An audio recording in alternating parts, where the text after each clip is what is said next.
Okay, so we're learning the Maimer Podoh Nafshi Tovshin Chof Beis. We started it before Hanukkah 3 weeks ago, and we will continue. We're holding a Gimel. Today is probably going to be mainly just questions. Hopefully, we'll get to some answers also, but it's mainly going to be questions.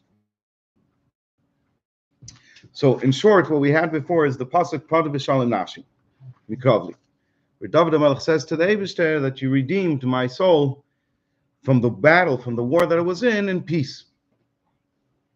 And the Mittler Rebbe, whose yahrzeit is on Yud Kislev, on which occasion this Maimer was said, explains that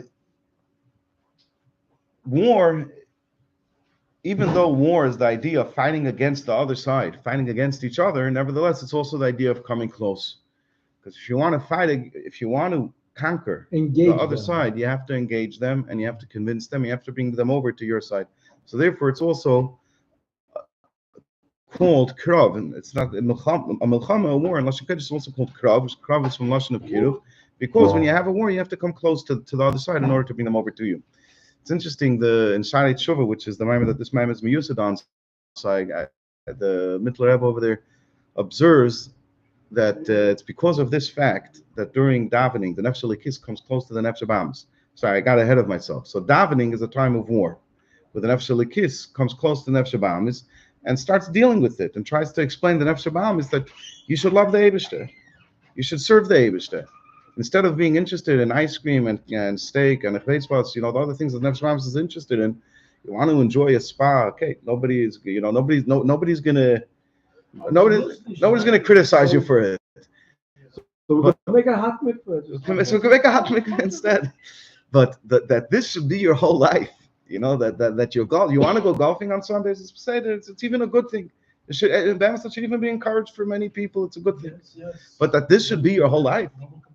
Huh? but that this should be your whole life. That this should be your whole life. I'm not talking about playing golf like a goy. That's out. In other words, the ganze levush. There was somebody. I'm not going to mention names. There was somebody who came to the bungalow colony where I go, and the year before he checked out a different bungalow colony. We're not going to say names. He came to this bungalow colony, so somebody asked him, I don't understand, the other bungalow colony is a famous bungalow colony. People speak about it very highly, and you went to check it out, and you chose us a simple, old, small, off the way, bungalow colony. What happened? So he said like this. He said that I went there. Shabbos was pretty nice. It was ganz nice Shabbos. Then came Sunday. On Sunday, the guy next door to me, he came out with his beer and his white painter's overalls and his white painter's cap. And he's standing as on Sunday, and then he's painting the sidings of his bungalow. So he said, you want to drink a beer for stech, you want to paint the sidings of your bungalow for stech, but to put on the overalls, the white overalls with the white cap. In other words, you're doing it like a guy. You're doing like this is like your Sunday is like a day to live. It's like a redneck as a summer. I don't know if you're allowed to say that word now, and it's being put on YouTube. But whatever it is, to live as a mensch, that this is what I'm living in. That was already a little too much. You could paint your sidings, you could have a beer, but nicht via guy. So I'm saying, I'm not talking about going golfing via guy where you have to have the whole uniform and you have to brag about it. You have to go dafka to this golf course and you have to also have it in the golf club, the signature series by this guy, and then that becomes your whole life and it overtakes. I'm saying going to play golf via Yid. It's a recreational activity. You have to sometimes clear your mind. You have to change speed a little bit. There's nothing wrong with that for certain people, for many people. About Kopanim, the Nikud is like this. So you tell the Nefesh Abamis, it's okay, you want to go golfing, you could go golfing, it's beside. But what should your Iker Koch be in? What should your Iker Chayas be in? What should your life be about? Which uniform do you put on? Not as the painter with the white overalls and the white cap as your uniform and your Koch and your life and what you'd like to be involved in and brag about, that's about Yiddishkeit. So the Nefesh Elikis is coming very close to the Nefesh Abamis, and he's having a conversation with him. And the Mittler Rebbe observes that this is why during davening suddenly we're very challenged. We become full of machshavas zaros, right? The Alter Rebbe famously says in Tanya, why do we become full of machshavas zaros? When somebody sees that he has machshavas zaros during davening, you shouldn't take it as a sign that he's not davening. You should take it as a sign that his nefesh is about to win the battle over here, and therefore the nefesh Bahamas is coming with its greatest powers and energies and trying to overtake it. So it throws into the person's mind either in the if he's an edler person, glach machshavas of business, and if he's not an edler person, throws into his mind machshavas zaros. So that's what Alter Rebbe says in Tanis, because the nefesh Bahamas feels like it's about to be defeated, so it tries to overcome it. Over here, the Mittler Rebbe says a different word.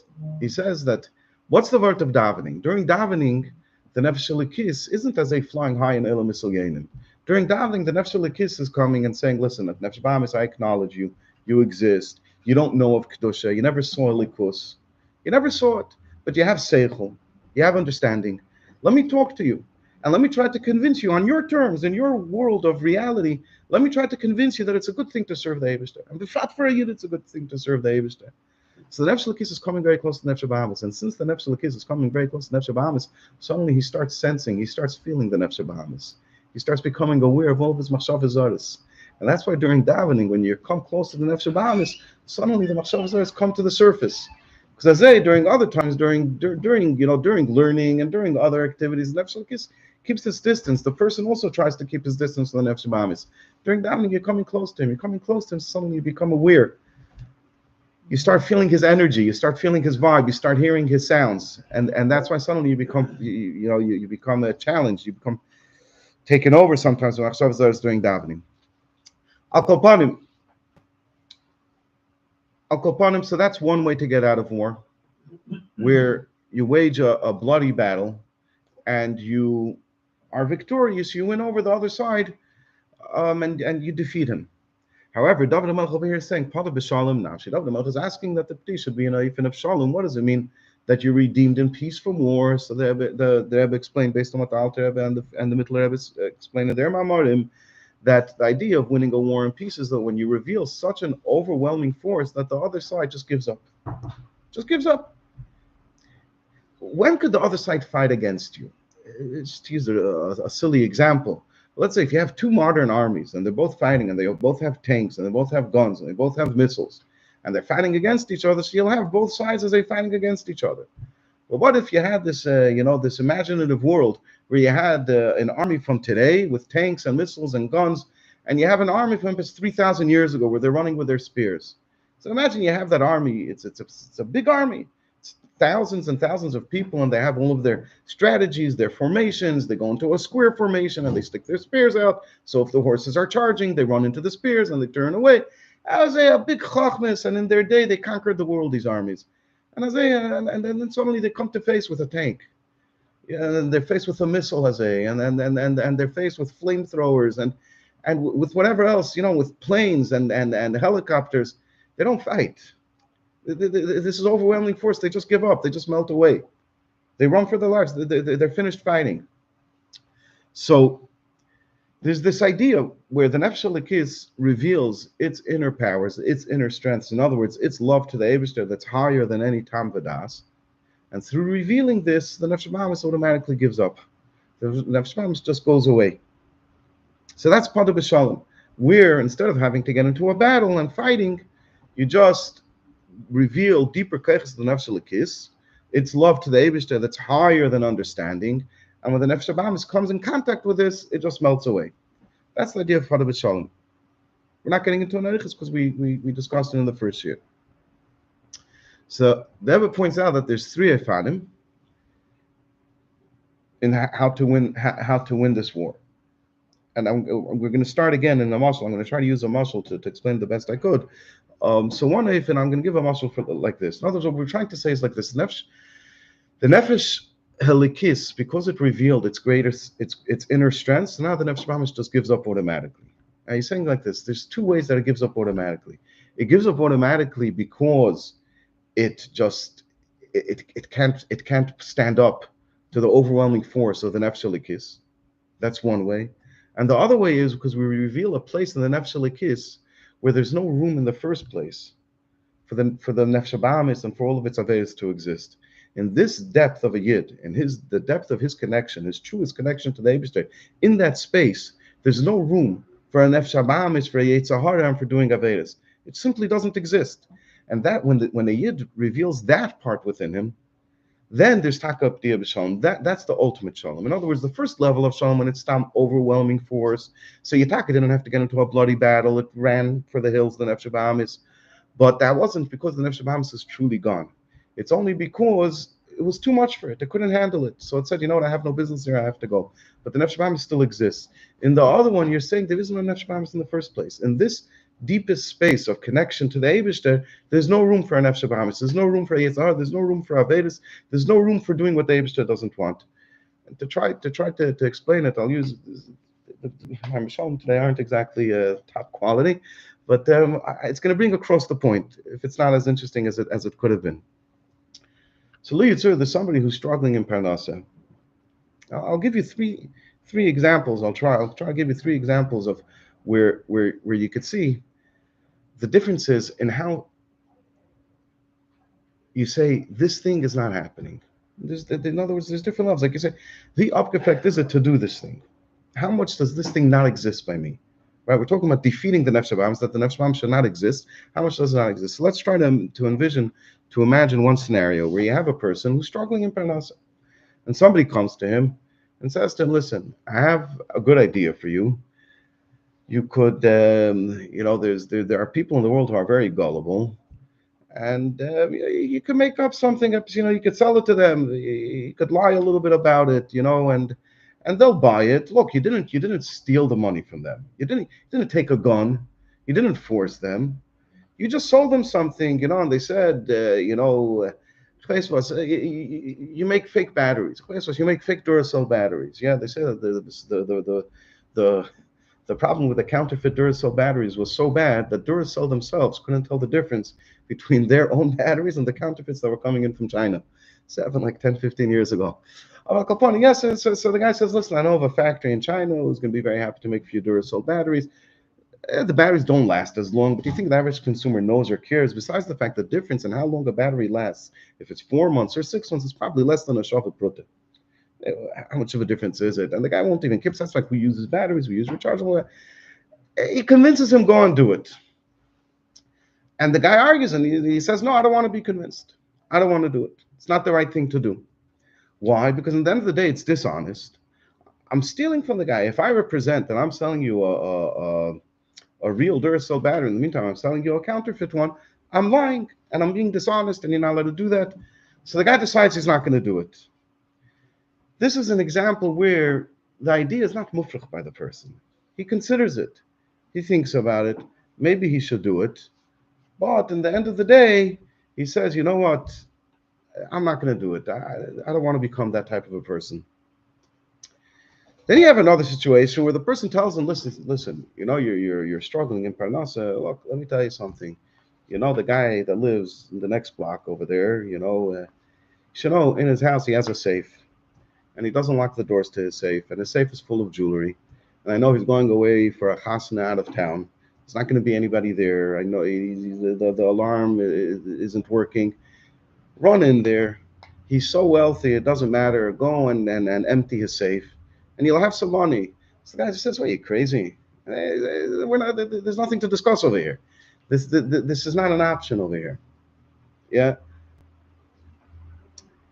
Then you have another situation where the guy tells the person, listen, I have an idea for you. It's not nice, but if you could go and do it, you're going to make a lot of money. Now, what you're going to have to do is, you could go, you could go and I'm not sure, I didn't work out the details of the muscle, but basically go and kill somebody. Go and kill somebody, and over there you'll get the money somehow. Whatever the details of the story could be, you can make them up in your own mind. And the guy jumps out of his seat and he screams at the guy. He says, "What's wrong with you?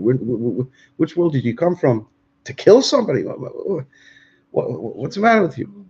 In other words, by a person, there could be where something is not mufrach. To be a little bit dishonest is lavdafka mufrach by the average person. Narvas, we hope that the average person won't do it because he'll think about it and he'll come to the conclusion that this is not what an ethical or moral, never mind a yid, never mind a frum yid, is supposed to be doing. Then there's another level where it comes mamish to doing something that's out of the question for him. It's out of the question, but the concept exists within him. In other words, to steal outright from somebody is out of the question for the average person. But to say that the concept of stealing doesn't exist within him, some people yes, some people not. But even take this person and tell him go and kill. To kill somebody the whole doesn't exist. Killing, the idea of killing doesn't exist within me. There's no such a thing. There's no room for killing Bechlal. It's not shot overwhelming force. It's not shot when he heard that thought of going and kill somebody that he had to overcome it by revealing overwhelming force. The idea, the concept of killing is the opposite of him, can never exist by him. So I'm trying to use this as a way of explaining the difference in the three ways that we're explaining how the Nefesh Elokis pushes away the Nefesh Bahamas. In one Eifin is where he argues with it, and he reasons with it, and he talks to it, and he explains to it that it shouldn't be into the things that Nefesh Bahamas is into, instead it should love the Eibishter. And the other Eifin is where he reveals an overwhelming force, and he says that I'm so strong, and you can't live, you can't exist, you could exist, but what you want will never happen because of the overwhelming force of the Nefesh Elokis.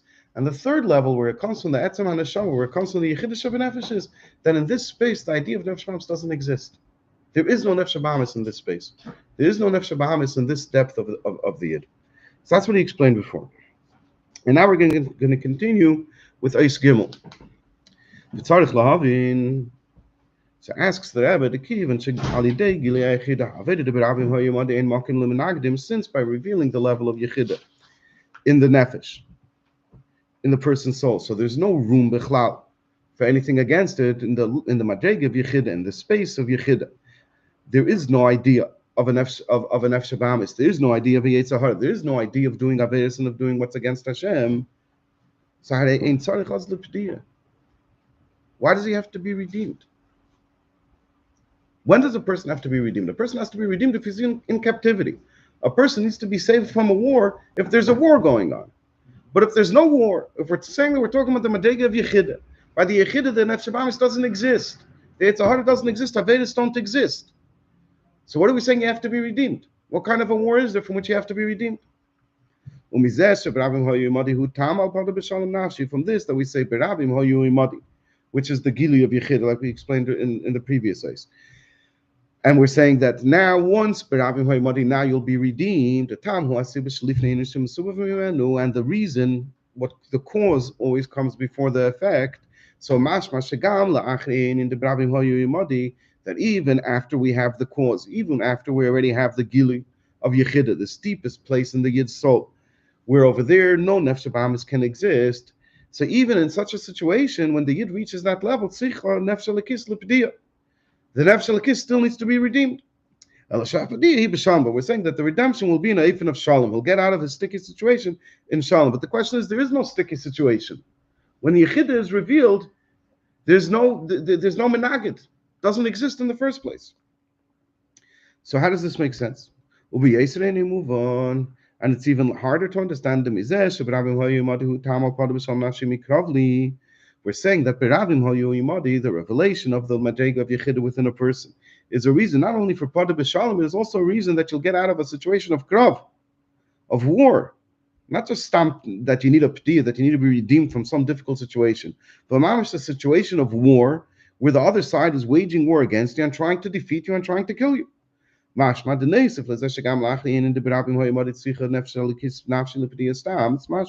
that in addition to the fact that even after the revelation of Yechidah, the Nefesh Elokis needs to be redeemed, even more than that, it needs to be redeemed from wars that are being waged against it. Even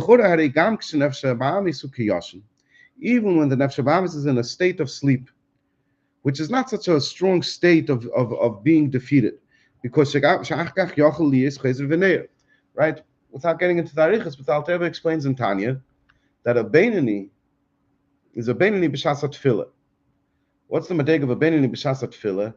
That during the time of davening, because he is in such his Nefesh Elokis is in such a excited state, and he's so connected to it, So his nefesh habahamis temporarily, momentarily, can't have any passion, can't have any ritzainus, any desires for things of the body, for things that are hepech of Torah and kedusha.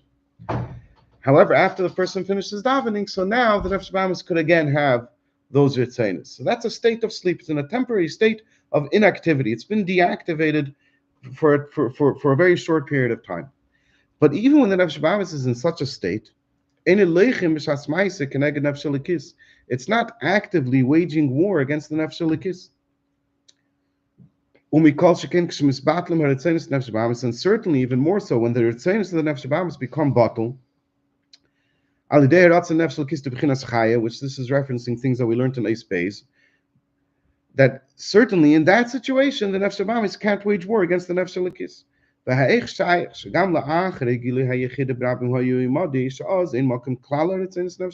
it possible that even after the Yid reveals within himself the level of Yechida, which then there's no room, there's no possibility whatsoever for the desires of the nefesh habahamis, still in this situation, even in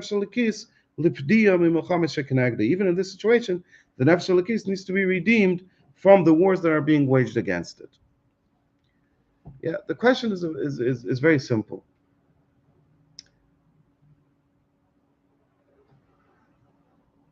What he's saying is that you have two sides. You have the nefesh habahamis that's interested in Averis and is interested in Elam Haza and Gashmias, and you have the nefesh halikis, which is interested only in Elikus, only in the Eibishter and what the Eibishter wants. And in the Ma'amorim of Podoh B'Shalom, of the Alter Rebbe and of the Middle Rebbe, the Middle Rebbe, he explains that you could win this war against the nefesh habahamis in an eifin of shalom, in an eifin of peace. How? By revealing the yechida that's within you. And the Rebbe explained in Beis, which we learned last time, that when it's revealed, and when yechida is revealed in such a place, in such a state, there's no room, there's no existence of a nefesh habahamis there. The yid in that condition is connected to the Eibishter mamish like one, and nothing else exists to it, to the yid. So where's there room for doing avedas, for separating chas v'shalom oneself from the Eibishter? There's no those concepts, those ideas can't exist over there, and this is what you do to bring about a p'tiyah b'shalom, that you should be revealed, that you should be redeemed in peace from the situation of war. And he's asking over here, I don't understand, if we're talking about a yid who managed to reveal the yechidah shebenafshay, what kind of a war is he in? What kind of a p'tiyah does he need? By him, the nefesh habahamis is long gone. Not only is it long gone, it never existed in the first place. Where he's standing now, no nefesh habahamis ever existed. So what are we saying that you have to get that you have to be redeemed from war? Does anybody over here know about a yid who revealed the b'chinas yechidah shebenafshay? Reb Moshe. Ebazei is Rabbeinu Moshe. Megaligim b'chinas yechidah. So the Rebbe says, Taka, that we're actually not talking about a yid who Taka revealed the b'chinas yechidah shebenafshay. There's a story. This idea this concept was first mentioned by the Alter Rebbe, so we could say a story from the times of the Alter Rebbe where Rebbe Aaron Karliner, I think, came to visit him, and I believe that it was during the time when they had a big argument with Alter Rebbe. They wanted to put the Mustagdim into Cherem. They wanted to do a counter Cherem, since the Mustagdim put out a Cherem against the Maggid and his Talmidim, so they wanted to issue a counter Cherem. However, they asked or they asked Lamaila, and they were told that the Lamaila that they only be given permission to do it if somebody who can learn Torah as well or better than the Vilna Gaon will be masking. And the only person that exists was the Alter Rebbe. So they came to the Alter Rebbe to ask him for his askam, and he didn't give it. That whole part of the story is a long story on its own. So Rabban Karliner, the Alter Rebbe suffered from it. Pasha suffered from it terribly from what happened over there. Rabban Karliner pointed to one of his students. He came with one of his students. He pointed to his student, and he was bragging to the Alter Rebbe, and in a way he was also disagreeing with him on his shita of Chabad. He wanted to show him the mile of the shita of Poland, so he points to one of his students and he says, this young student had Gililio. So the Alter Rebbe pointed to Rabbi Isaac Homler, who was then very young, and he pointed to him and he said, this young student had the Gilui of Yechidus Benefesh. Got the Gilui from Yechidus Benefesh. That was the Alter Rebbe's response, and there's so much to learn about the shittus of the Alter Rebbe and the Baron Kalina or shittus Penel Bechlal in this story. But in the times of the Alter Rebbe, he was able to point to one of his Chassidim and say he has Gili Yechidus Benefesh. He has Gili Yechidus. This Maimer is the Rebbe is saying the Maimer is based on the Maimer of the Alter Rebbe and the Mittler Rebbe, but he's talking in our generation. So you won't be surprised over here if from the next words of the Alter Rebbe that this idea of Gili Yechidus Benefesh is not necessarily somebody who's mamish megala the Yechidus Benefesh. That the pasuk is also talking about somebody who's pasuk like Isaac Homler megala Yechidus Benefesh. But there's another type of thing over here that this pasuk is talking about. And let's see. It says there his part. This that Gili Hayechida comes before them.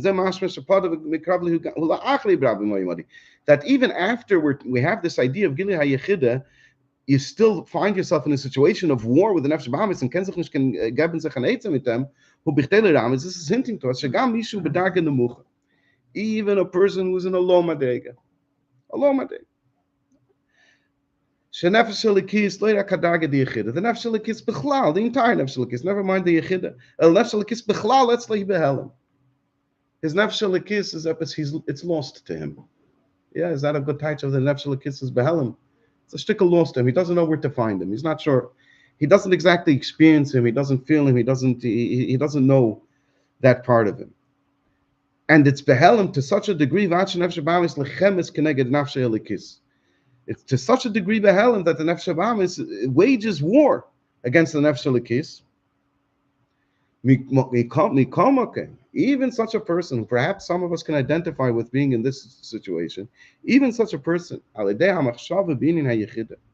by thinking about the idea of Yechida, in other words, by meditating, by contemplating, and thinking, and bringing to the fore of his consciousness this idea that he has a Yechida, that he's connected to the Eibishter and the Eifen of Yechida Shebenefesh. And deciding firmly that his conduct and his behavior throughout the day and throughout his life is going to be in accordance with the level of Yechida which is in his soul. And this is what Berabim Hoyu Yimadi means. So such a person, his redemption from the wars that the Nefesh Bahamis continues to wage against him. He's able to come out of his wars in peace. What the Rebbe is saying over here is people in our generation, we find ourselves in a situation where we're going to need a p'diyah. We're going to have to be redeemed. We're going to find ourselves in a situation of krav. And this is going to be an ongoing situation. This is going to be an ongoing situation. Why? Because we're not, our Nefesh Elikis is behelim. Our Nefesh Elikis is concealed. If somebody saw his Nefesh Elikis or experienced his Nefesh Elikis, please share it with us. It's not, I mean, you experience it in certain ways, but not in an open and revealed way where suddenly, your heart is pumping with a feeling, with a geschmack, and you're running to the Beis Medrash, Pashat, running, can't run fast enough to learn the Eibishter's Torah. Not you're running to the Beis Medrash so you can get to work afterwards, or not that you're running to the Beis Medrash so you can become a gadol, or so that your friend could see you there, or even so that your wife knows that you went to the Beis Medrash. No, you're running there because it's hard for you to be outside of the Beis Medrash because you love the Eibishter and the Torah so much that you want to be in the Beis Medrash. This is what a person has Gili Yechidus Benefesh. This is what his life looks like. This is what his life looks like. So what we're saying is that no, we're dealing with a person who to come to the Beis Medrash is a war. It's a war. He would rather even just sit on his couch and do nothing. That's better than being in the Beis Medrash. If on his couch, he can have good chocolate. they say Yossi Jacobson was talking about Rabbi Yoel. He was trying to describe Rabbi Yoel. So he picked this story. He sat in by countless shiurim and fabengos by Rabbi Yoel and discussions. He's trying to say that Rabbi Yoel was a little bit, he was not a person of this generation, but at the end of the day, he wasn't mamish, he wasn't, down all the way to the level of the regular man on the street. So, to illustrate his point, so he said one time they were sitting by Shir by Rabbi Yoel, and there was a guy who liked to make trouble. Yeah, who liked to, and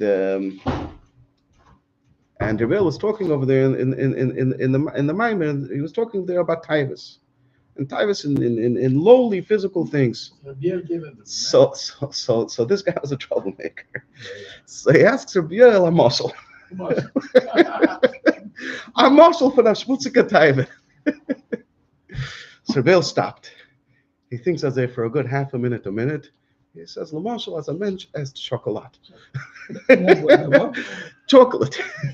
After contemplating the matter for a good half a minute or a minute, Rabbi thought that so that's so lowly type. The Def Shabbat is a behemoth, man. All he wants is chocolate. So I'll call upon him. So we could be people of our generation, what the Rebbe is saying. People who live in our times, and the chocolate is more exciting and elicits more, more energy and more of a reaction from us than learning the Eibishter Torah. You're talking about this is a zustand from a piece of chocolate to the Eibishter. Over here, you could sit and learn his Torah. I mean, these are things that make no sense, but that's the reality because the Nefesh Elokis is Baal. So we have a big war, we have a big battle, and every minute of the day is another victory. Every minute that we succeed comes only by fighting strongly against our nefesh habahamis. So the Rebbe says that even a person who finds himself in such a situation could actually gain peace in his life and can bring himself to a situation where he overcomes all of those problems that the nefesh habahamis puts forth to him in a way of peace. And what's that way? Ki berabim hoyu imadi, that he contemplates, and he thinks about this idea that I am a Yid, and I have a Yechidish B'Nefesh, and this Yechidish B'Nefesh is connected to the Eibishter in an unbelievable way, in an unfathomable way. And in this space, in this part of me, which is the truest part of me, there's no such a concept of being distant from the Eibishter. And even when I do an Aveda, like we learned in the other Maimer, even when Chas V'Shalom, the person finds himself that he stumbles, even at that moment, he's still connected to the Eibishter. And therefore, he's forever one with him. And constantly, the person keeps this in the front of his mind, so he can overcome all of those urges that come from his guf and nefesh habahamis. He can overcome them, and win them in a peaceful way. That's the word that the Rebbe says over here. And now, in order to explain it, and in order to bring it out, and in order to explain the preciousness of it, so we're going to have to go a lot further in the Maimers. That's going to start with V'yuven Zeh Behektim. V'yuven Zeh Behektim. You have to go backwards. The pages turn backwards. No, but which Dalit. Dalit. Page Lamed. Page Lamed. The copies were made. You got Dalit? Yeah. Okay. So now we're going to introduce a bunch of more questions. V'yuven Zeh Behektim Asher Kosov Parsha Seinu on the Parsha of Vayetzi, which is actually the Parsha when we started this Maimah before. What's explained in Parshas Vayetze on the pasuk of V'shavti b'shalom el Beis Avi, when Yaakov is leaving Beersheba, which is where Yitzchak lives, and over there life is good, living with his father in a place of kedusha. And now he has to go to Haran. He has no choice. He has to run away from Esav. But really, what's going on in Pnimis Einyanim is that there are nitzaitis of kedusha. There's sparks of holiness in Haran that need to be elevated and brought back to their place. What's the place of all the nitzaitis of kedusha? It's Beis Avi. You have to bring them back to Yitzchak Avinu. You have to bring them back to the place where the Shekhinah is. The Shekhinah is by Yitzchak Avinu. So Yaakov now has to go to Haran and spend a lot of time over there and bring the sparks back to Beersheba. So Yaakov Avinu davens to the Eibishter and he says to him that if V'shavti b'shalom el Beis Avi, so then I will build this mizbech for you and I will bring a carbon. I'll bring you a carbon. In the same manner, I believe. The halichas Yaakov lecharon haisabich de levare des anitzaitis shahayu sham. Yaakov Avinu went to Haran. What was going on in Pnimis Einyanim is that he had to refine and elevate and redeem the sparks that were there. And this is what he had in mind when he said that I will return in peace to Yitzchak Avinu's house, to his father's house. What was Yaakov Avinu davening for? What was his wish? What was he asking the Eibishter? That his birur of these nitzaitis and bringing them back, he wanted it to be in a peaceful way. He didn't want it to be in a way of war and injury and hurtfulness. He wanted it to be an eifin of peace. This is what the Mittelrebbe says over there. Well, Meisif Bahamaimer, Mittelrebbe adds in his mind the Pirush B'Shalom who Beis Shalom Shalom Milamayla Lamata Shalom Milamata Lamayla. That when he says the word Bishalom Vishafti Bishalom, so you have the word Shalom and you have the letter Beis before it. Beis is 2. The numerical has the numerical value of 2. So the Mittelrebbe explains that there's an idea of Shalom Milamayla Lamata and there's the idea of Shalom Milamata Lamayla. If you have to make peace between 2 people, so you can have where the person or the madrega that's lamaila lowers itself to come down to the madrega lamata, and now they meet, so there's peace. Or the one that's lower elevates himself and brings himself up to the one that's higher, so now there's peace. So there's 2 ways in shalom, 2 ways of bridging, of bringing together opposing sides. One where the one on top comes lower, and the one below comes above. So it's 2 madregas in shalom. So the Rebbe borrows this idea. Al derech ze benegel tevis b'shalom shebepasuk Podoh b'shalom nafshi. The Rebbe observes, and this is a chiddush of the Rebbe, that the word b'shalom in the pasuk Podoh b'shalom nafshi is also Beis Shalom. The b'shalom who Beis Shalom, milamayla lamata or milamata lamayla. Just like the Mittel Rebbe said, benegel to peace, benegel to shalom, that it could be milamayla lamata lamata lamayla. So too the p'tiyah b'shalom, the redemption from situations of war, can also be in 2 ways. It could be in a way of milamayla lamata, or it could be in a way of milamata lamayla. Now the Rebbe brings in a 3rd concept and says but brings it all to the same idea of 2 ways of shalom. That all of your sons, all of the Yidden, are students of the Eibishter, and they bring about much peace. Much peace. We know a cloud that the minimal amount of having a lot, and in a way also the once you have this, you already have a lot. Who Beis is 2, Mishnayim is 2. So we have over here who Beis because to shalom shalom milamayla lamata v'shalom milamata lamayla. Also in the idea of limud atayri, you also have 2 ifanim of shalom milamayla lamata and shalom milamata lamayla. So we have over here 3 concepts. First of all, in shalom itself, the idea of peace. There could be 2 ways of peace where the sides come together, either because the one above came down, or the one below came up, or in talking about in war, you achieve peace from war because you did it in an eifin milamayla lamata, or you did it in an eifin of milamata lamayla, and so too in limud atayra, in the aveda of limud atayra, you also have this idea of 2 types of shalom milamayla lamata and shalom milamata lamayla. But we'll get back to it later in the Bible. Going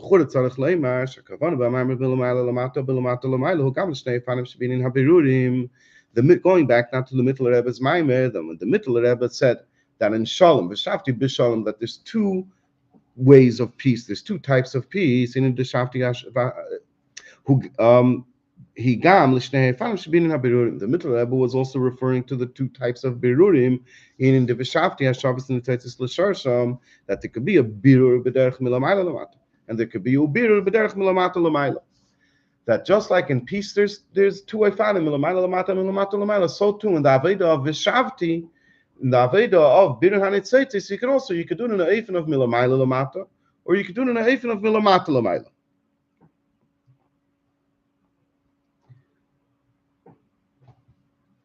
In other words, you could do it in an eifin that war than itzaitz is refined, because you reveal a great light from above, or you could be mevared than itzaitz because you worked from below with an itzaitz and you refine them slowly until you lifted them up. And both of these are called shalom, and that's what's bothering the Rebbe.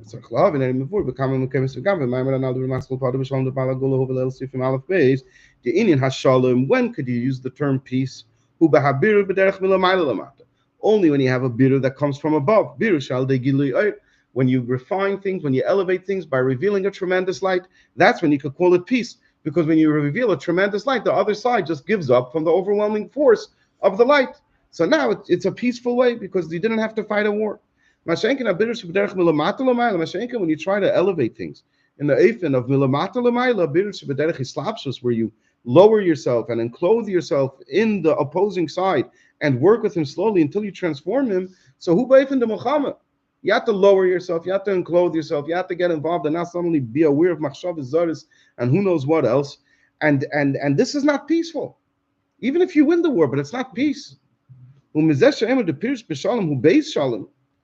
that the Mittler Ibn Maimer says that there's two types of peace. In other words, he gives the Aveda in a Eifen of Milamata Lamailo also the name of peace, that it's an idea of peace. Shalom Milamaila Lamata V'Shalom Milamata Lamaila Masra Shagam Habirus Milamata Lamaila He Ba'ifin the Shalom. Even when a person is lowering himself to the level of the Nefesh Habahamis, to the level of the Chumrius of this world, to the level of those things that object to Kedusha and that fight against Kedusha, and he goes and he deals with them at their level, that this also he calls peace. How could you call it peace? Over there's taka, a bloody war being waged. From this, that Yaakov Avinu says, he asks the Eibishter V'Shavti B'Shalom, he's saying, I want to have both of these Eifanim of Shalom. He's not saying, I want to just go b'derech milamayla lamata and just win it as an Eifin of a big Gili Oyer, and that should be the end of it. He's saying he wants both of them. He also wants milamata lamayla. It's mashma that in each one of them there's a maila, and that's why Yaakov Avinu was asking the Eibster for atzlacha in both of them. So what's the maila l'chura in the second one? The maila milamayla lamata we understand, because the enemy just melts away and you don't have to deal with him, you don't have to get hurt by him. But what's the maila milamata lamayla? Why is it peace, and what's the maila in it? We're learning the Ma'amar Shtickle a little bit in the abstract, but these questions apply to everybody. We'll become clear as we continue in the Ma'amar. Yeah, we find ourselves in a situation where we have to wage war. This is our reality, and we can have short moments in our life when we try to work based on a gili of the nefesh elikis, when we're standing at Pesachos and Achas B'Shana, standing in Shalom Yom Kippur, or whatever it is. And then you have a big giliyah, or when a person is up, deep in a fabrengen, and somebody just spoke in a ifin that really, swept him off his feet and carried him away to a different world, and now he's standing or he just finished learning a psatif sikh. I don't know what the different times and places where a person manages to distract himself and to forget about all of his taivas and all of the challenges that he has in his life, emotional challenges and physical challenges and challenges. And he enters into a different space, and over there he's holy and he's pure. So that's one way of serving the Eibishter. That's the milamayla lamata dikaifin. But the reality is that we're busy most of the time in the other way. We're busy most of the time in the lamata lamayla dikaifin, where we have to actually deal with challenges and live inside the challenges and work with them. And that's the question, l'chura. In this maimer, how are we supposed to deal with that? How are we supposed to approach that? How are we supposed to feel about it? And how are we supposed to succeed in it without getting injured too much? Living in this world the way we do. And not only that, how can we be excited about it? How can we see that there's actually a mila that Yaakov Avinu was saying, I specifically want this thing also because there's a mila in it. Good.